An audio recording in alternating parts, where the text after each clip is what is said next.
acá lo que también se pone a prueba es la capacidad de ejercer presión que tiene la sociedad. Es lo que más visible se ha hecho últimamente, son los movimientos, sobre todo de rangos etarios más chicos, la juventud, por decirlo de una manera. Lo cual me parece muy válido, lo que sí eso no alcanza claramente, y no alcanza solamente con establecer eslóganes que digamos, bueno, las megas empresas hipercapitalistas, malvadas, vienen a destrozar nuestro mundo. No alcanza con eso. Hábitos Eco.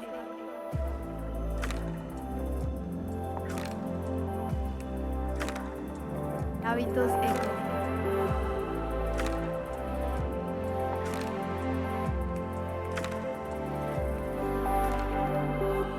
Bienvenidos al podcast de Hábitos Eco. Somos Ale y Dani. En este podcast nos dedicaremos a tener conversaciones con personas de diferentes esquinas del planeta que ya están haciendo algo a favor del medio ambiente. Sabemos que puede ser frustrante todo lo que pasa en el mundo, pero muchas veces no nos enteramos de las acciones buenas que alguien más está haciendo para contrarrestar el cambio climático. Nuestro proyecto busca transmitir la motivación para que tú tomes la decisión de cambiar tus hábitos y cada vez seamos más los que generamos el eco hacia un mejor futuro. Te invitamos a pasar, siéntate, ponte cómoda o cómodo porque es momento de hablar sobre un tema nuevo. Hábitos Eco. Hola, ¿qué tal? ¿Cómo están? ¿Cómo estás, Dani? Pues bien, aquí emocionado con empezar esta nueva sección, pero todo bien, Ale, ¿tú qué tal? Yo también, muy bien, también emocionada y aquí con el sentimiento a flote porque pues es nuestro primer episodio de nuestro podcast, ¿eh? Y para iniciar no estamos solos, nos acompaña un invitado desde Argentina. Él estudió la licenciatura en Comunicación Audiovisual con técnico en periodismo. Actualmente él es periodista y redactor del periódico La Nación en Argentina y le gusta escribir más que nada sobre dilemas sociales, asuntos políticos y problemas ambientales. Su nombre es Manuel Casado, pero ¿quién mejor para presentarse que él mismo? Adelante, Manuel, ¿cómo estás? ¿Qué tal? Muchísimas gracias por invitarme y bueno, un placer estar con ustedes. El gusto es nuestro, muchas gracias por atendernos. Sí, pues bueno, antes de empezar, quisiéramos que nos platiques un poco más de ti, Manuel. Cuéntanos, ¿quién es Manuel Casado? ¿Quién es Manuel Casado? Bueno, Manuel Casado es una persona que ha elegido el periodismo para dejar de alguna forma registro de sus pensamientos y de sus inquietudes. Entonces ese ha sido el mejor canal. Me cuesta llamarlo profesión al periodismo porque, bueno, tiene mucho de oficio. Entonces no es solamente acá, sino también mucho de calle y de esta cosa de desandar los caminos hacia aquellos intereses que tenemos. Pero bueno, después contextualizando un poco más, haciendo una especie de análisis de lo que ha ocurrido este año, que ha sido tan horrible, como digo yo, pero apasionante al mismo tiempo. No sé a ustedes qué les ha ocurrido con el efecto pandemia, pero a mí me ha generado eso, me ha ayudado, me ha despertado muchas motivaciones, también me ha afectado, como claramente supongo que ha afectado a casi todo el mundo, pero bueno, ha sido un año apasionante detrás de toda esta cosa horrible que ha ido ocurriendo. Sí, raro, diferente, Sí, fuera de lo común. Sí, algo como lo que dices, como difícil, pero al mismo tiempo te motiva a hacer cosas que están ahí, ¿no? Bueno, en nuestro caso, pues, por ejemplo, es este proyecto, ¿no? Y pues bueno, hay que sacar lo mejor de este encierro. Sí, tal cual. ¿Ustedes ahora en dónde están exactamente? Yo les hablo desde Acapulco, México. Yo me encuentro en Alemania. Las maravillas de las nuevas tecnologías. Alemania, sí, no. México y Argentina en un mismo momento. Sí, ahora pues ya es algo súper común, ¿no? Tener estas videoconferencias normal, conectándote con gente de todas partes del mundo en cualquier momento. Bueno, y cada vez más aceitado encima, ¿no? Porque esta cuestión de los confinamientos nos han impulsado a especializarnos más de lo que estábamos. Así que ya es como un lugar común la videollamada. Pero bueno, mira, Manuel, estemos viendo un poco de lo que has escrito, los temas ambientales que has tocado. Por ejemplo, vimos que has escrito sobre los plásticos, sobre deforestación. Y queremos preguntarte cómo es que han surgido esta inclinación tuya por hablar sobre temas del medio ambiente. Bueno, yo parto de la base que la cuestión ambiental es algo transversal a cualquier actividad. Entonces, Creo que, es decir, cualquier actividad que realicemos deberíamos empezar a involucrar lo que es la cuestión ambiental. Si bien yo venía más del palo de la política, de otras cuestiones sociales, siempre tratándome de meter en dilemas, en conflictos, que es lo que más me motiva. Pero bueno, me convocaron en su momento a un proyecto que tenía que ver con una revista de medio ambiente y ahí fue donde me fui especializando, por decir de alguna manera. Pero yo insisto con este concepto, toda actividad que realicemos tiene que tener una conciencia ambiental. Tenemos que estar al tanto de que eso genera un impacto en el medio ambiente. Y sería bueno hacerlo transversal como realmente lo es. Llevarlo como este camino del desarrollo sustentable, que involucra la parte social, la parte cultural, la parte económica y la parte ambiental, que Bueno, una sin otra no funciona. no tenemos que irnos muy lejos. Recién estábamos hablando de este año tan particular, el surgimiento del nuevo coronavirus. La consulta es, ¿el nuevo coronavirus surge porque se está generando una presión en una parte del mundo, que eso es afectar a un ecosistema, porque se empiezan a traficar animales exóticos, por decirlo de una manera, abastecer mercados, en este caso de China, mercados de animales salvajes que luego eran consumidos? Entonces hay toda una cadena que ahí responde a una cuestión ambiental. Y veo que muchas veces hay una escasez de ese análisis en ligar todo esto que ha dado vuelta al mundo, que ha pateado el tablero, con el medio ambiente. Y creo además que va a ocurrir todo lo contrario, porque ya las grandes potencias que siempre de alguna forma quieren tener el poncho de impulsar cambios en el mundo, de llevar esa ropa del motor de cambio, y hoy no ven con muy buenos ojos profundizar las políticas ambientales, porque la cuestión de la pandemia ha generado daños económicos muy profundos, comparables con aquellos que han ocurrido post Segunda Guerra Mundial, para que tomemos dimensión, y lo que han hecho es relajar todas las políticas y todos los objetivos ambientales en pos de saquemos esta crisis económica a como dé lugar, y a como dé lugar por ahí va a ser a la vieja usanza y mediante actividades o industrias que tienden a ser muy nocivas para el medio ambiente. Entonces yo no soy muy optimista como al principio se había querido instalar, que bueno, el confinamiento, miren cómo ha florecido el mundo, de repente vemos animales retosando en lugares donde antes había personas. Bueno, eso es una linda historia de Instagram, nada más. La realidad es un poco más compleja y diría un poco más oscura, por decirlo de una forma. Sí, por ejemplo, bueno, en el caso de México, al principio de este año al fin se logró prohibir lo de las bolsas de plástico en diferentes estados de la República. Y ahora con lo del coronavirus, a uno va a la panadería y todos los panes están envueltos en plástico. Yo también me he abocado un poco a contar esa situación, digo, como por una cuestión que es muy válida, como la sanitaria, esto de que tenemos que usar algo por única vez, también motoriza esa cultura del descarte que tanto daño nos ha hecho. Y por lo general a partir del uso de plásticos, que son completamente invasivos para cualquier ecosistema. Hoy en el Pacífico, en el Océano Pacífico, tenemos islas de basura flotando del tamaño de un país. Entonces, digo, es difícil y se entiende, pero habría que ya encontrar ciertas soluciones técnicas para estas eventualidades. Sí, justo como lo mencionas. Recientemente, si quieren consultar nuestra página de Instagram, @habitos.eco, en un highlight van a encontrar la parte de ¿sabías qué? Y ahí recientemente subimos un ¿sabías qué? En cuanto a las pandemias que se han desarrollado o los virus que se han transmitido durante estos años referentes a toda esta crisis planetaria.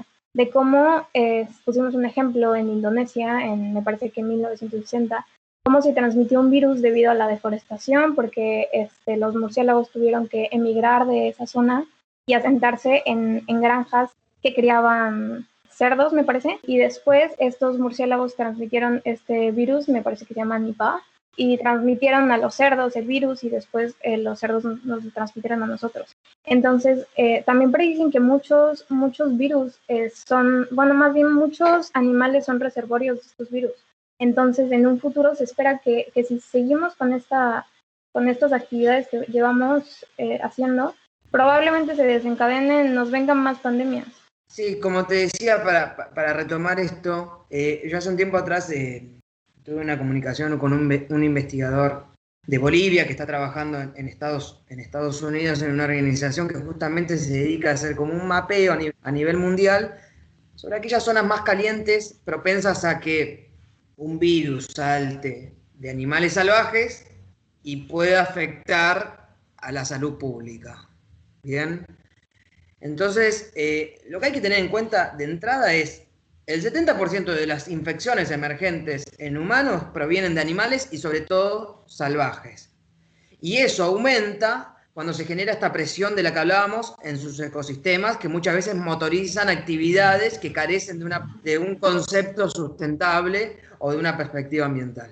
Bien, entonces, pero no solamente eso, no solamente animales salvajes, porque muchas veces han saltado virus de industrias, de animales que provienen de la ganadería, por ejemplo. Claro. La gripe porcina. Se hace en el 2009. Exactamente. La gripe porcina fue un resultado de 3 virus que se vincularon en los cerdos y eso terminó saltando a humanos. Para que se den cuenta, ¿no? Y las investigaciones científicas también explican que someter animales a un determinado grado de estrés, como muchas veces ocurre en estas industrias ganaderas que están habilitadas, que están legisladas, por decir de alguna manera, hace que concentren mayores virus y que eso pueda tener un efecto más grande en la salud humana. Entonces hay que analizar toda esa cadena, ni hablar del tráfico, de lo que hablamos al principio, del tráfico de animales, que siempre, obviamente, es clandestino. Y Manuel, continuando como con lo que escribes, ¿tienes algún tema en particular del que te guste más hablar, del que te guste escribir, que sientas como una pasión especial por algún tema ambiental?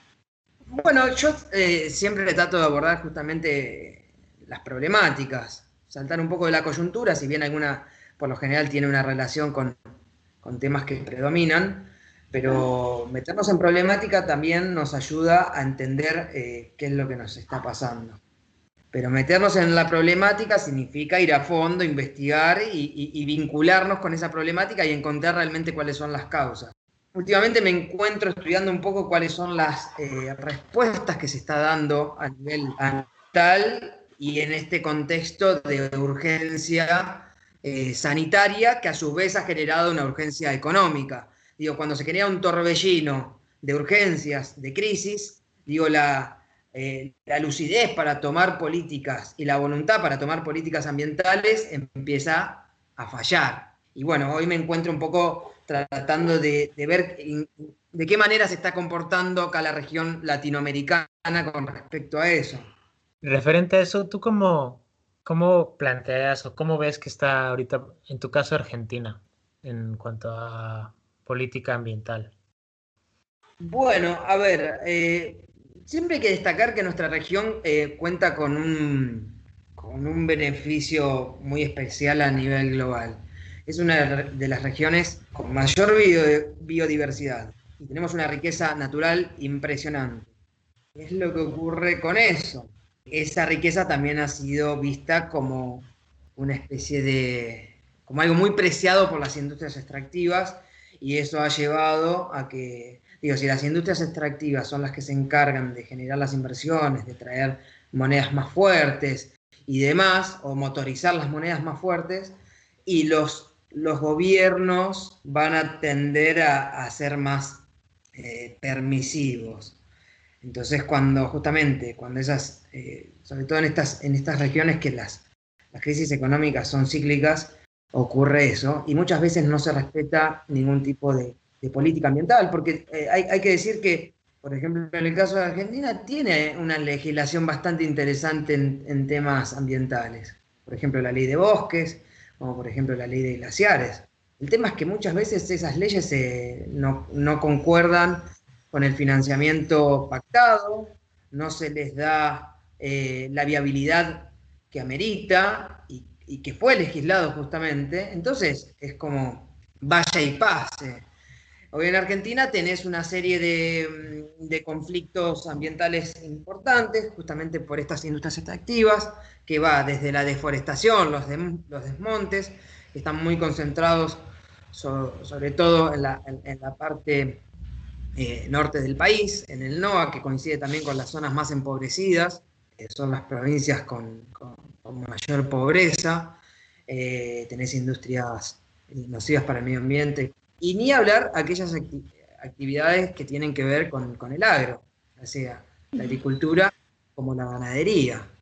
Hace poco estuve leyendo, ahorita que mencionaba la reforestación, vi que hay un programa en Argentina que se llama Forestar para 2030. ¿Tú sabes algo al respecto? Sí, a ver, ese programa coincide un poco, quiere ir de la mano con los Objetivos de Desarrollo Sostenible 2030 que establece La ONU. Digo, no los respeta casi nadie en el mundo. Es muy difícil seguir esa línea. Claro. No debería ser difícil, no se está siguiendo.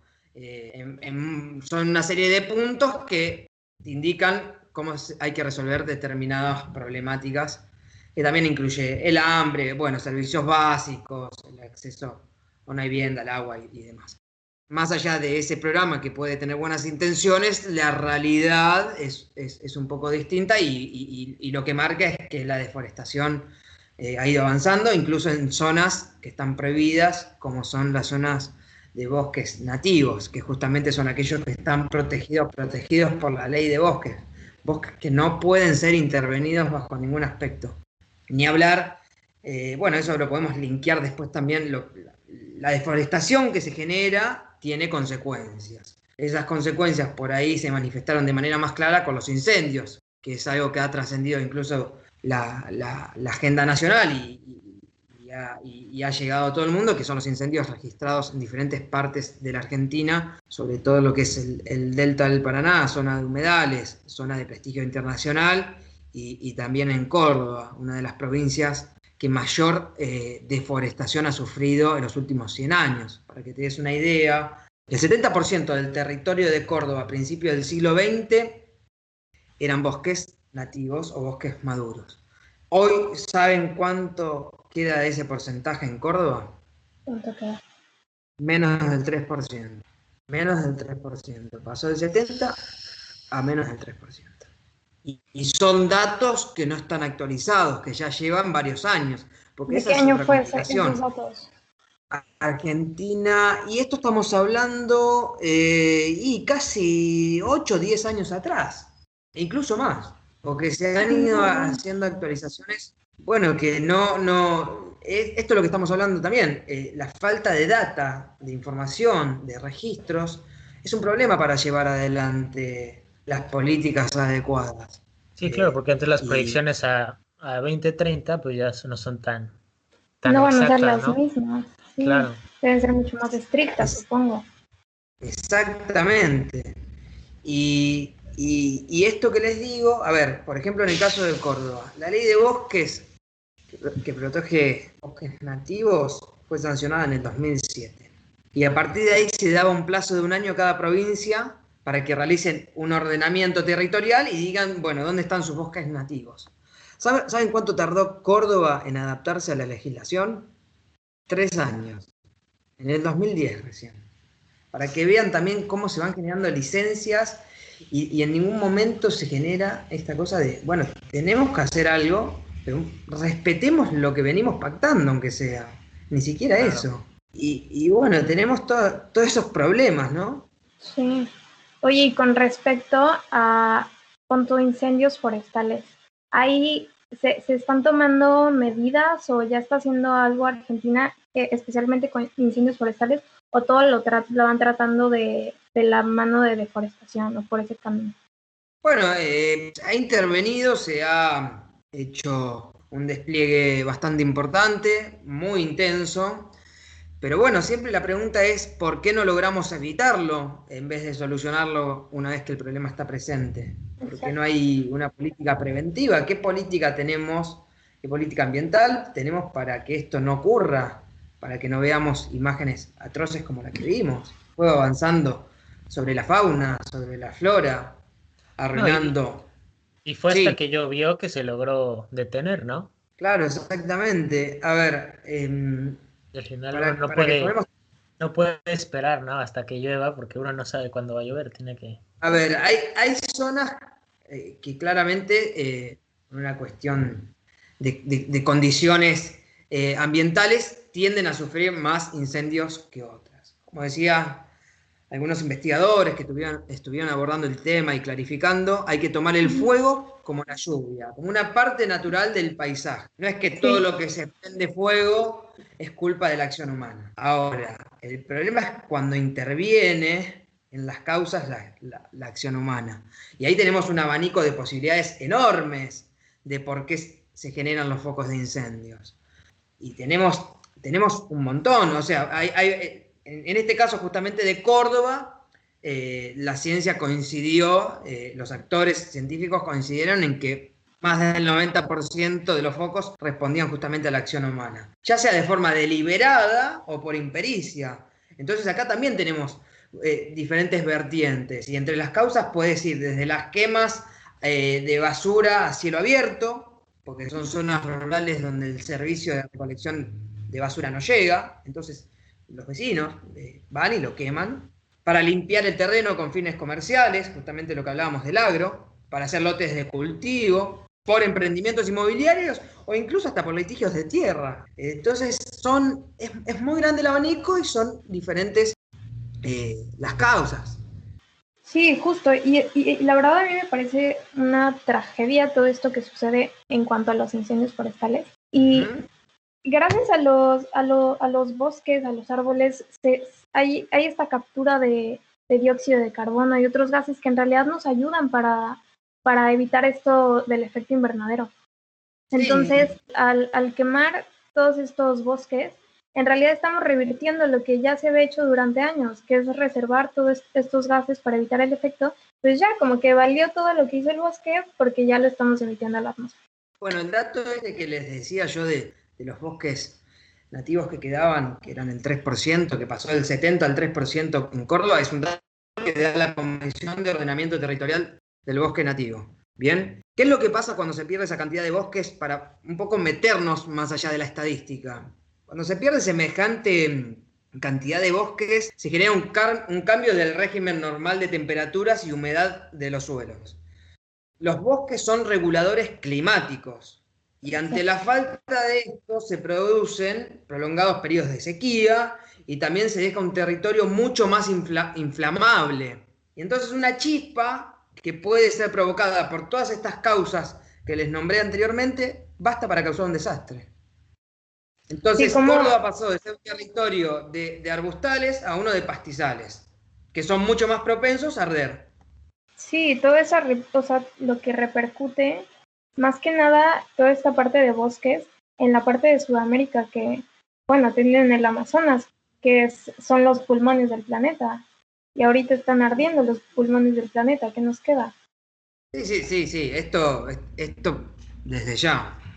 La preocupación pasa cuando vos tenés que tomar determinaciones muy importantes que no pueden ser postergadas en un contexto donde tenés crisis sanitaria y tenés crisis económica. Hay que integrar esos dos componentes que son también esenciales. No va a ser la misma voluntad en pos del medio ambiente si la cuestión está marchando más o menos bien.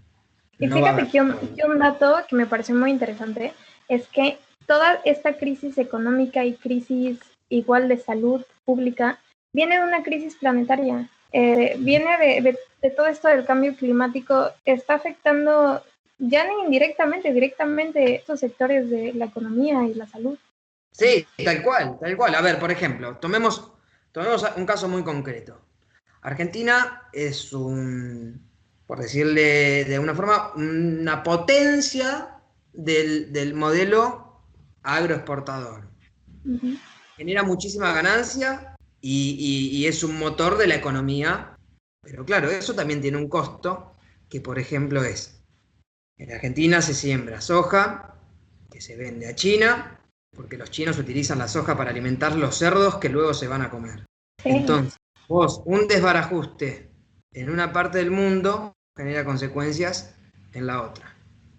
Y todo con fines comerciales. Eso está claro. Porque además, los países de acá, más empobrecidos, que están en vías de desarrollo, si es que lo están más encorsetados a la hora de tomar decisiones.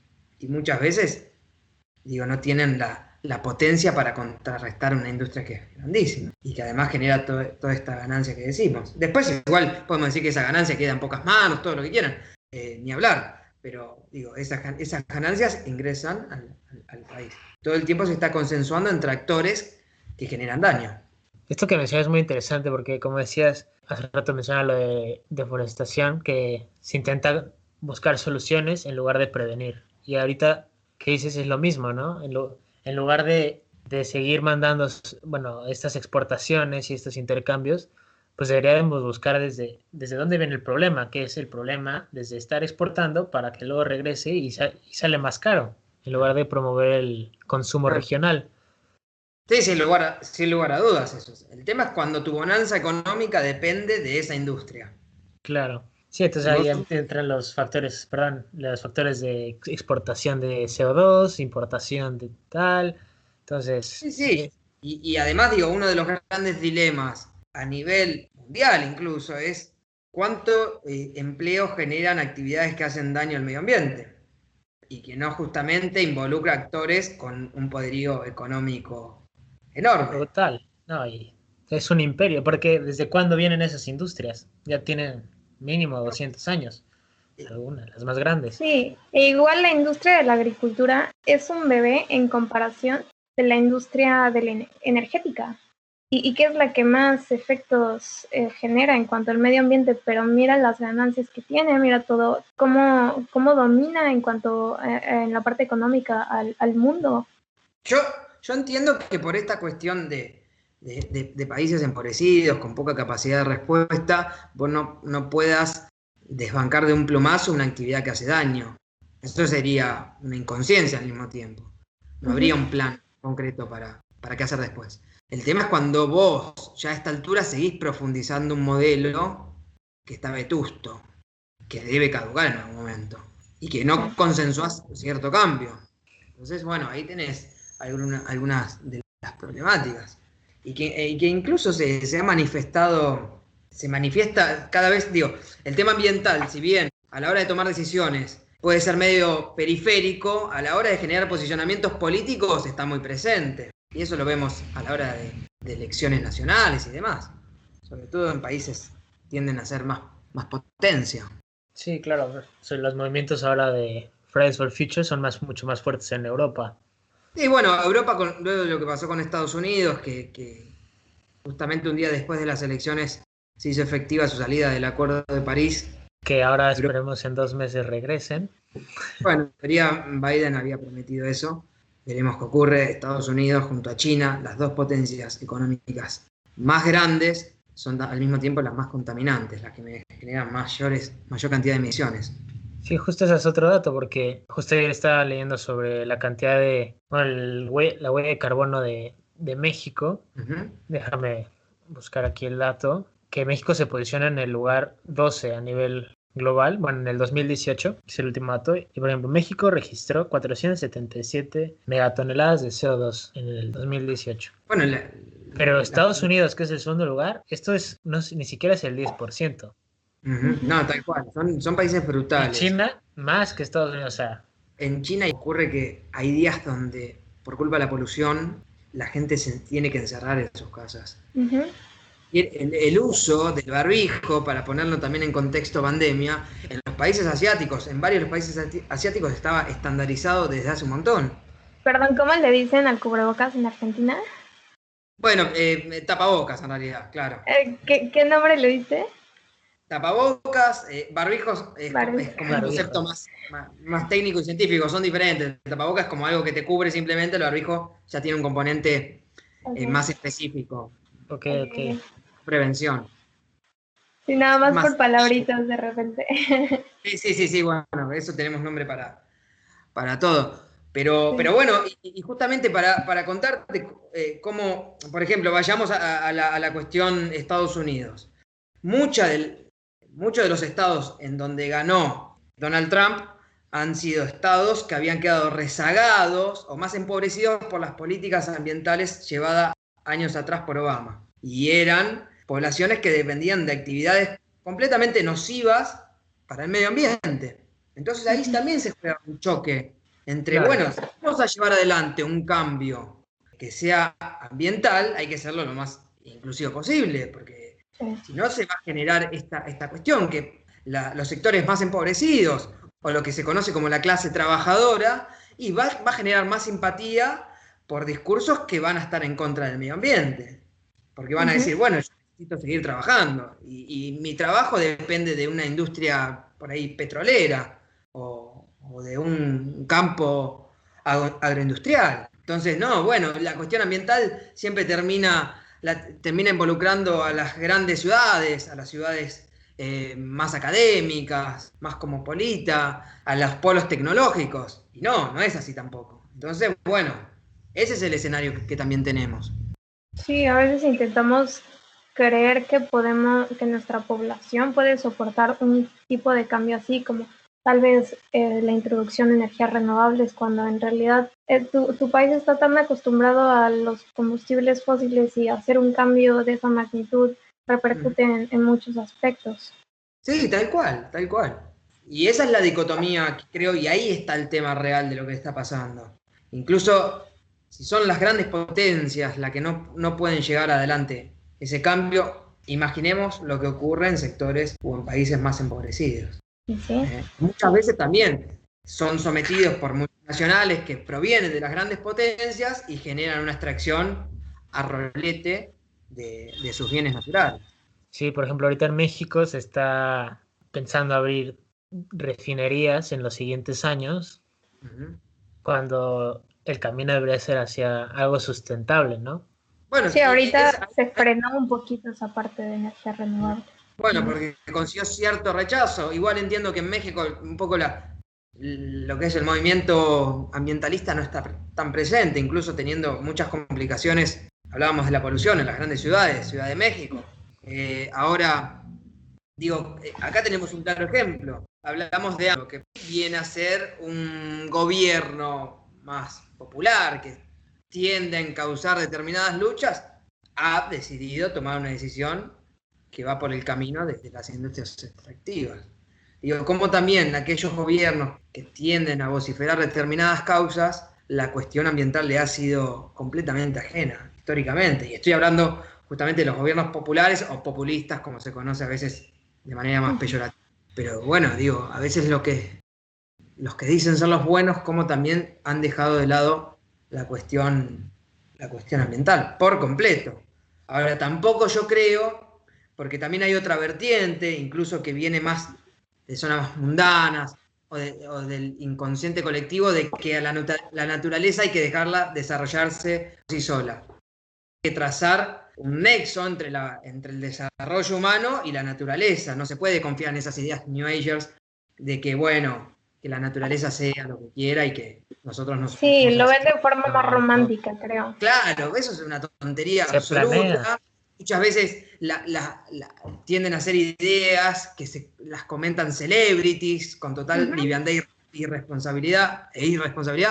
Y bueno, digo, vos tenés que trazar ese puente con la naturaleza con un criterio sustentable, algo que nos permita convivir a ambos. Sí. Esto de que es uno o el otro, no, de ninguna manera. Claro. Sí, esto que mencionas, por ejemplo, en cuanto a reforestar, pues bueno, lo pintan como una solución, la solución a lo mejor más factible, ¿no? En cuanto ahorita a los incendios y tal. Pero bueno, al final, para que un árbol madure, tarda hasta un siglo. Y se necesita millones de árboles para volver a reforestar todo lo que ya se cortó.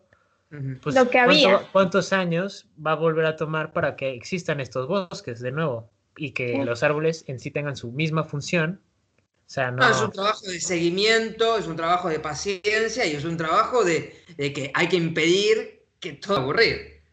Oye, Manuel, y yo tengo una duda que me gustaría saber tu opinión. Retomando sobre esta parte de los gobiernos, ¿tú crees que el hecho de que un gobierno sea derecha o izquierda tenga alguna repercusión en cuanto a políticas ambientales o a decisiones ambientales? ¿Crees que está de la mano? Bueno, a ver, es difícil identificar hoy qué gobierno es de derecha y cuál es de izquierda. Yo hablaría entre gobiernos más conservadores y aquellos que son un poco más progresistas, por Ok. buscarle algunas categorías y Ujú. actualizarlas. Porque justamente te ponía este ejemplo de lo que ocurre acá en América Latina y está claro que la cuestión ambiental muchas veces tiende a ser tan ajena, tanto para gobiernos conservadores como para gobiernos progresistas. Si bien la política comunicacional es diferente, de un lado se promete, nos encausan determinados temas, los cambios no siempre son tan distintos. Está bien que algunos deliberadamente tienden a profundizar tal actividad, pero hay otros que no dicen vamos a profundizar y dejan que se profundice. No generan un cambio que contrarreste eso. Entonces ahí hay uno es deliberado, otro es ineficiente, entonces termina ocurriendo eso. Yo creo que siempre hay que acudir a, no sé, a ejemplos puntuales. Muchas veces eso también varía de acuerdo al territorio, a cómo está poblado Cierto. ese territorio, a qué industrias o qué industrias han podido tener mayor desarrollo.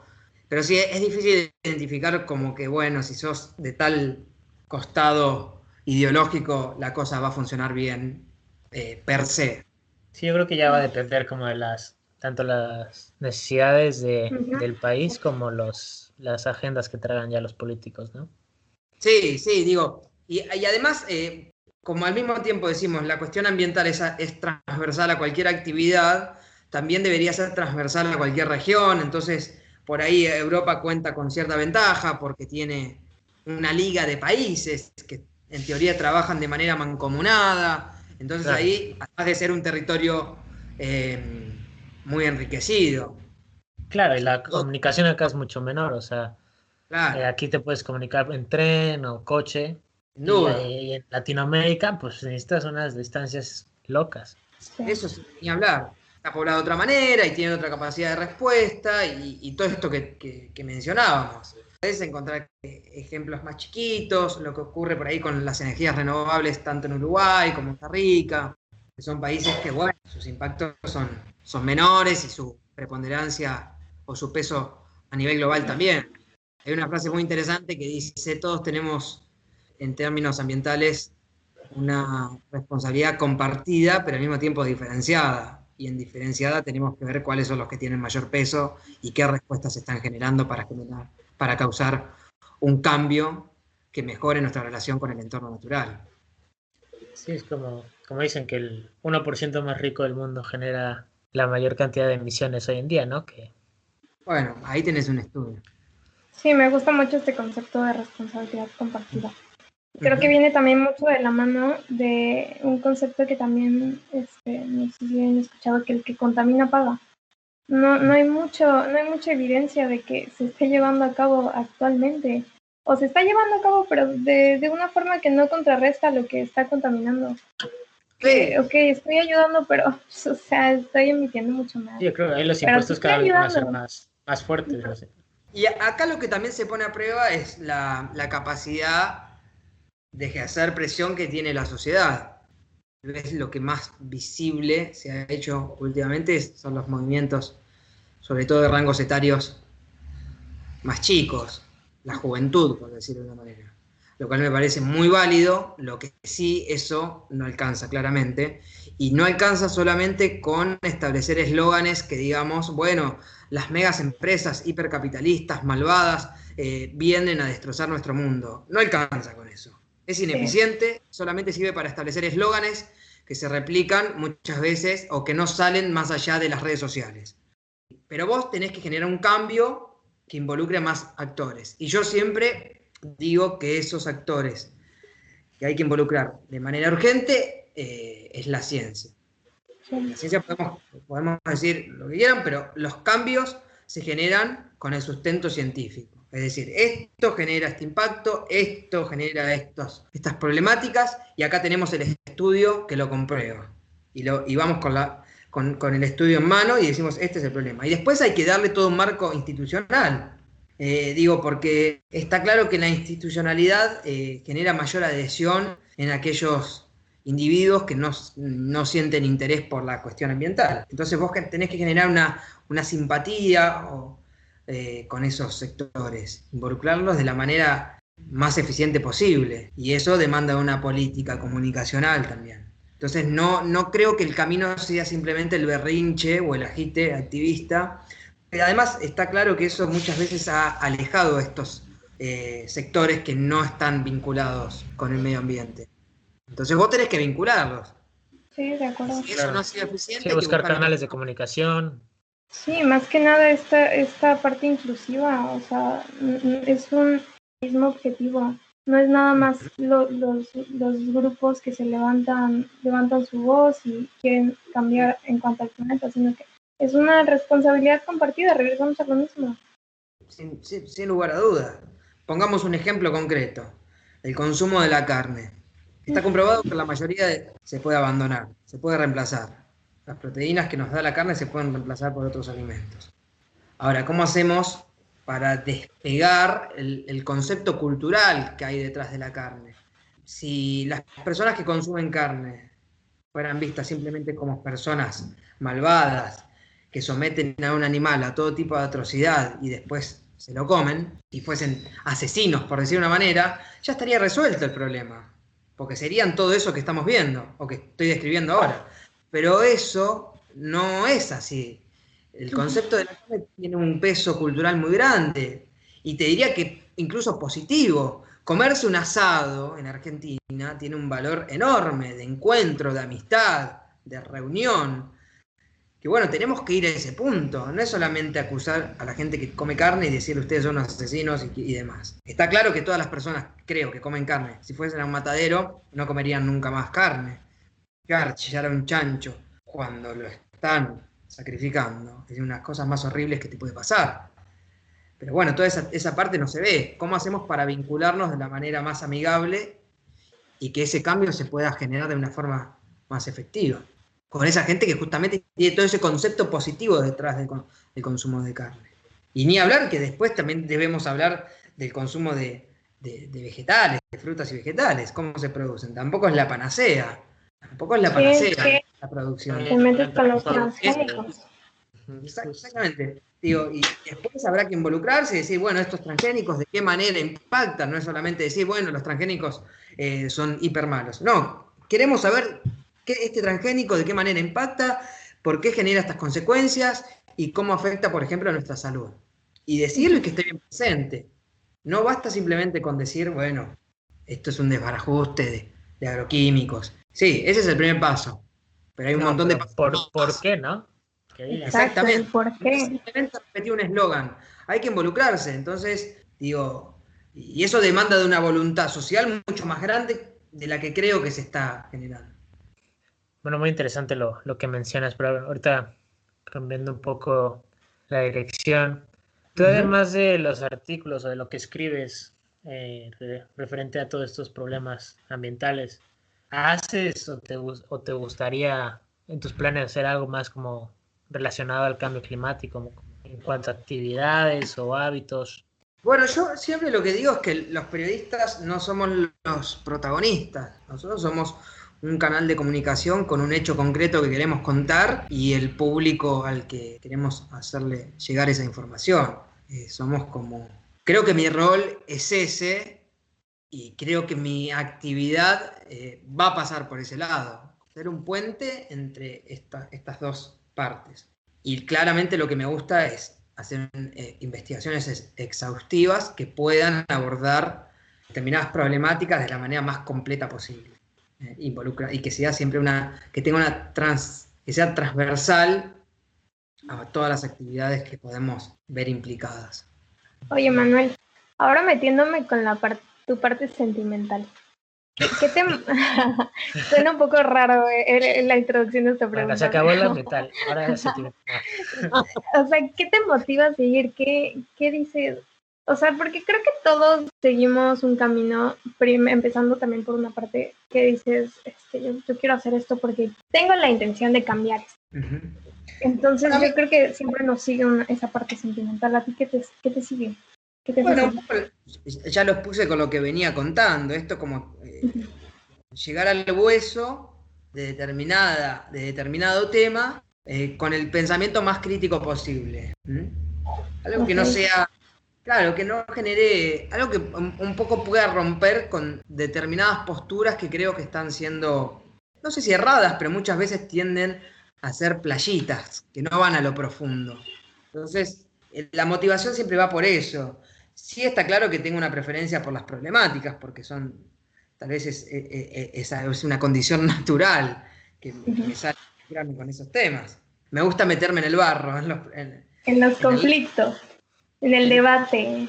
Sí, a veces me parece que los conflictos generan sensibilidad, pero se presentan de una manera tan espectacularizada que tiende a borrar del mapa la causa real o la profundización de esa problemática. Entonces, bueno, esas son como algunas formas que utilizo, algunos motivos por los cuales me involucro. Y bueno, buscar esas maneras. Sí, es bastante interesante esa postura porque creo que te permite escuchar también las dos partes de la situación y no solamente como que tomar una postura por algo, sino escuchar las dos partes y mantenerte neutral en cuanto a lo que sucede. Sí, eso tal cual, incluso no siempre hay dos partes. A veces no está ni siquiera así trazado el escenario. A veces, incluso cuando siento que muchas veces se quiere generar dicotomías A o B de acuerdo a una determinada problemática. Y muchas veces hay más opciones. Yo trato de ir por esas opciones. Todo cuando se genera una dicotomía se genera también actos de solemnidad y tienden a exagerarse posturas o a impostarse determinados posicionamientos. Ya digo, por A por B. Entonces, yo siempre trato de buscar o de generar otros caminos. Si ese camino no está trazado, voy y lo hago. Buenísimo. Excelente, qué buen dato, idea, qué buen pensamiento. Fíjate, algo que nosotros encontramos importante y más creo que hoy en día en tiempos de pandemia es el hecho de qué consumimos, pero consumimos de información. Hoy en día hay mucha información, no sabemos, luego uno no sabe si lo que lee es verdad, como lo que mencionabas, ¿no? Esos posts que nada están para Instagram y luego uno no se entera de lo que en realidad hay detrás. Por ejemplo, desde tu punto de vista, ¿tú qué libros, artículos o textos como recomiendas leer o que tú personalmente lees para mantenerte informado sobre estos temas? Bueno, a ver, yo lo que hago mucho es leer determinados autores o páginas o estudios científicos. Digo, siempre me gusta ir al paper y que el análisis del paper lo pueda hacer de primera mano. Pero eso demanda de una búsqueda mucho mayor, que a mí me da placer, pero entiendo que a la mayoría de las personas no, o que justamente demanda de tiempo, de información y demás. Lo que vos decías justamente en cuanto a estos problemas, lo que hemos visto, para decirlo de una forma, en los últimos años es una democratización de la información que ha traído una serie de conflictos aparejados con esta actividad, con este fenómeno que es verdad y que no. Con qué facilidad podemos filtrar algo que de repente por ahí no es así. Sí, claro. Incluso gente que lo hace de forma deliberada y gente que lo hace de manera ingenua, que replica algo que por ahí nunca existió. Te aseguro que puedes hacer un experimento con eso, filtrar una información falsa en Twitter y por ahí eso se genera en primicia de algún medio de comunicación masivo. Y con ese nivel de locura comunicacional podemos hacer arder el mundo, básicamente. Hay las fake news, lo que es la posverdad y lo que es un concepto que también manejo, que es el de la infoxicación. La cantidad de información que recibimos a diario es tan grande, tiene una magnitud tan enorme que no podemos procesarla. No podemos entender lo que estamos viendo, no podemos entender lo que estamos leyendo. Empezamos un artículo y de repente terminamos en otra página que nada que ver y no leímos la otra y nunca entendimos cómo llegamos acá y nos olvidamos y fin. Digo, nos falta como aplicar una disciplina, una educación informática para entender lo que estamos viendo. Sí, es decir, hoy voy a leer esto, y ya. Acá Me en Argentina, desconecto, ¿no? sí, acá en Argentina hay un proyecto muy interesante que se llama Chequeado, que es, bueno, una especie de medio que se dedica a corroborar determinadas estadísticas o frases o temas que pasaron por la coyuntura y se dedica a saber si eso fue verdad o no. Por ejemplo, a ver, vamos a un caso. El virus en China se inventó en un laboratorio. Miren qué tan lejos llegó esa información. Y había salido de la TV italiana, y nunca se sabe bien de dónde salió, pero bueno, la investigación era esta, salió, ¿no?, un informe en la televisión italiana que parece que fueron a fondo y además tiene un sustento científico y que esto, que aquello.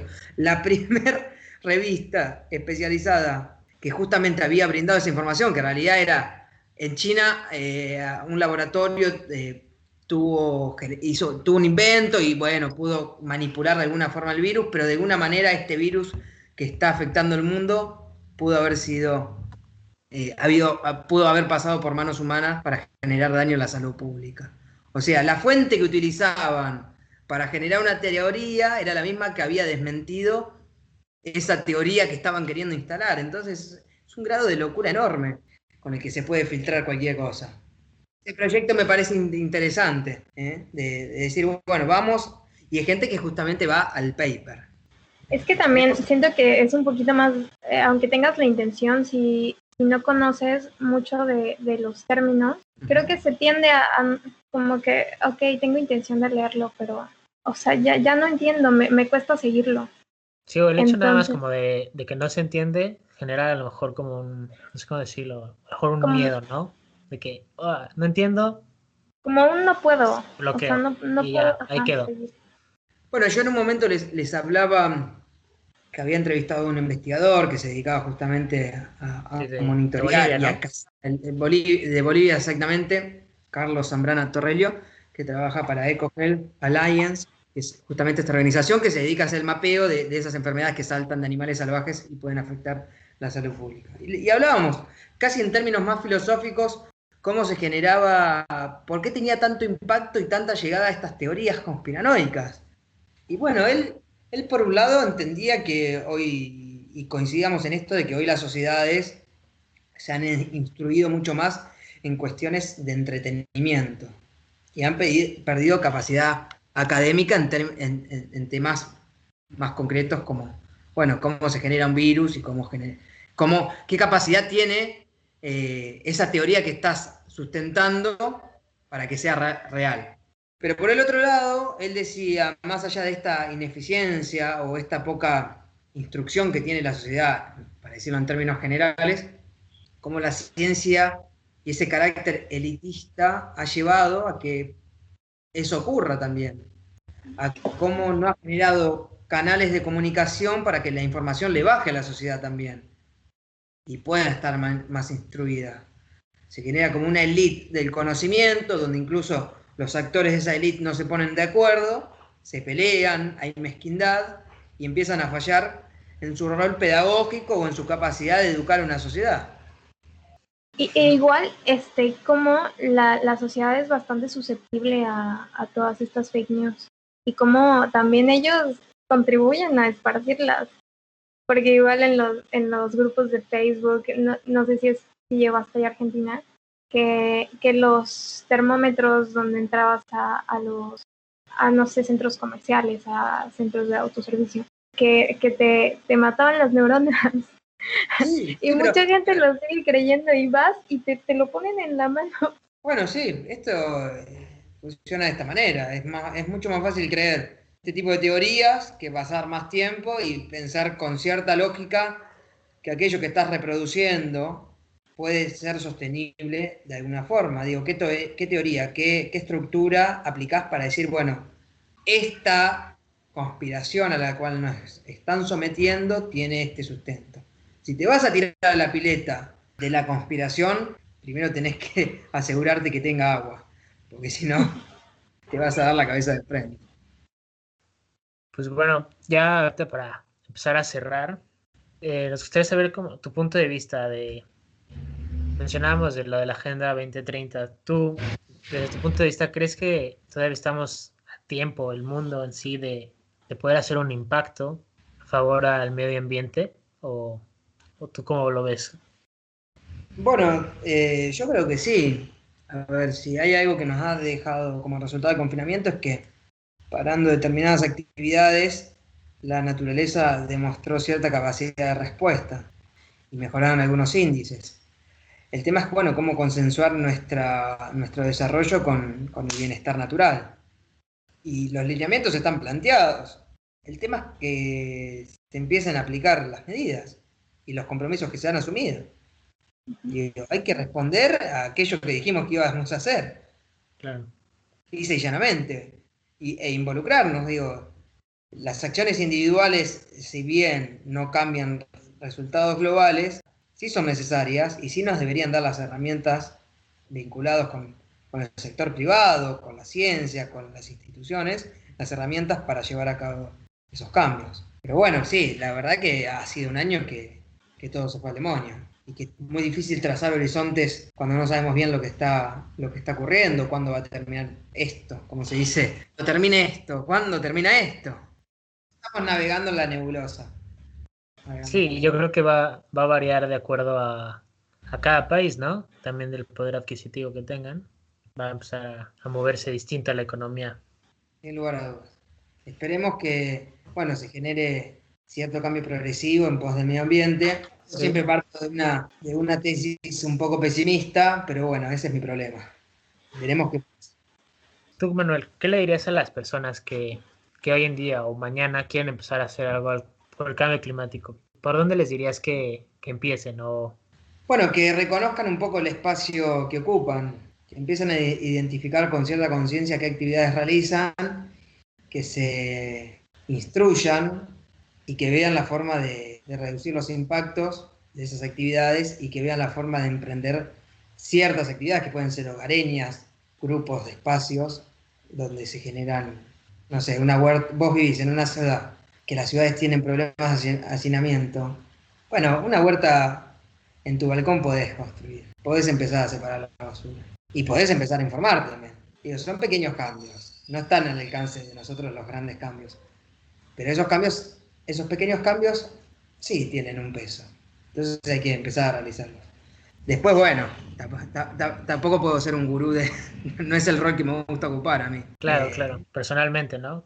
Sí, digo, tampoco puedo, es difícil generar ciertas teorías de cambios, porque bueno, las realidades de las personas, de acuerdo a la posición que ocupan, son tan difíciles que es difícil dar un consejo, ¿no? El chiste es como lo que mencionas, ¿no? Tratar de hacer lo que esté en tus manos. Sí, hay personas que realmente no lo tienen al alcance, que viven una vida mucho más dura de la que vivimos nosotros, que nosotros podemos ponernos a pensar en esto. Esa realidad no se cumple en todos lados. Ale, no sé si quieras agregar algo más.